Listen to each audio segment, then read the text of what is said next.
আমার শ্রদ্ধাভাজন ঋত্বিক দেবতাগণ, উপস্থিত ঠাকুরের মতো পবিত্র কন্যাধারী কর্মীগণ এবং এতদ অঞ্চলের ভক্তপ্রাণ দাদা এবং ভক্তিমতী মায়েদের যথাযথ স্থানে আমার প্রণাম ও আনন্দিত জয়গুরু। আগামী 16ই সেপ্টেম্বর 30শে ভাদ্র আমাদের জীবন দেবতা, আমাদের জীবনের কাণ্ডারী বিধাতা পুরুষ, তার জন্ম দিবস।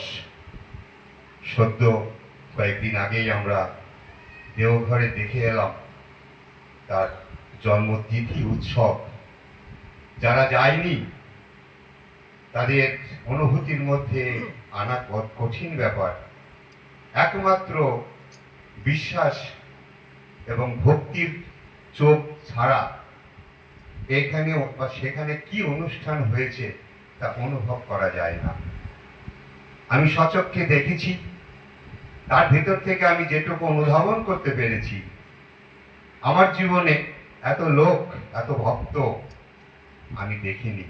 এত সুন্দর, সুশৃঙ্খল এবং আমরা যারা ঠাকুরের আদেশ মানি, ঠাকুর তার বাণীতে বলেছেন এক আদেশে চলে যারা, তাদের নিয়ে সমাজ গড়া। সত্যিকারের সমাজ, সত্যিকারের মানুষ, সত্যিকারের আদর্শ কাকে বলে? শুধু দেওঘরে না গেলে এই সমাজে আমিও যে একজন মেম্বার অর্থাৎ সদস্য, সেটা হয়তো বিশ্বাস করা কষ্ট হতো। আমি গর্বিত যে আমি সেই মহতী অনুষ্ঠানে যোগদান করতে পেরেছি, দেখেছি সচক্ষে। আমার জীবনে হয়তো এই আগমনী উৎসব আর এই শ্রী ঠাকুরের জন্মতিথি, এই দুটো উৎসব একত্রিত আমার জীবনে হয়তো আর দেখতে পাবো না। যাকে এবার আসি মূল কথায়। আগামী 30শে ভাদ্র 16ই সেপ্টেম্বর মঙ্গলবার ঠাকুরের জন্মদিবস আমাদের শ্রী মন্দিরে অনুষ্ঠিত হবে।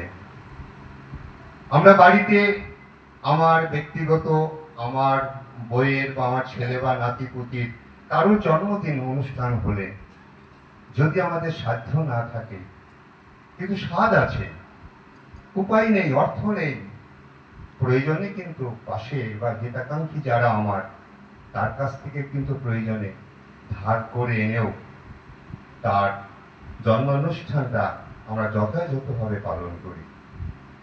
আজকে আমার প্রভু, আমার জীবন দেবতা, আমার সাধ্যের বাইরে তাকে দিয়ে যদি তার জন্মদিনটা আমরা পালন করি, তাকে খুশি করব, এই আশা, এই বাসনা আমাদের প্রত্যেকেরই থাকা দরকার। এখানে কোনো কৃপণতা নেই, আছে শুধু ভক্তি, বিশ্বাস আর আনুগত্য। বিশ্বাস, ভক্তি এবং আনুগত্য নিয়ে যদি প্রভুর কাজে আমরা সবাই ঝাঁপিয়ে পড়ি, আমার বিশ্বাস বিগত দিনে যে ধরনের আমাদের এখানে আমার ঠাকুরের উৎসব হয়েছে, সেটাকে আবার আমরা ছাপিয়ে যেতে পারি, এ বিশ্বাস আমার আছে। ঈশ্বরেরই ডাক এসেছে, তার কাজে তো সঙ্গতি, যোগান দিয়ে ধন্য হ তুই ভক্তলিত দুর্মতি। ঠাকুর একটা প্রশ্ন রেখেছেন সবার কাছে, শুধু আমার কাছে নয়, প্রত্যেকের কাছে প্রশ্ন রেখেছেন। ভাববেন প্রশ্নটা শুনে। আপন বেলায় সব চলে তোর, পৃষ্ঠে দিতে আটিপুটি, উন্নতি তোর পথ হারালো, পাওয়ার পথটি দিলি রুটি। আমি আমার উন্নয়নের পথে আমি যদি তালা দিয়ে রাখি, তালার চাবি সেই ভক্তি, বিশ্বাস। যদি সেটাই আমার না থাকে, আমার কিন্তু উন্নতি হবে না। আজকে এই শুভ অনুষ্ঠানের যে মা আয়োজন করেছেন, তার সর্বাঙ্গীন মঙ্গল প্রার্থনা করে আমার বক্তব্য এখানে শেষ করি। জয় গুরু, বন্দে পুরুষোত্তম। সবাই ভালো থাকবেন।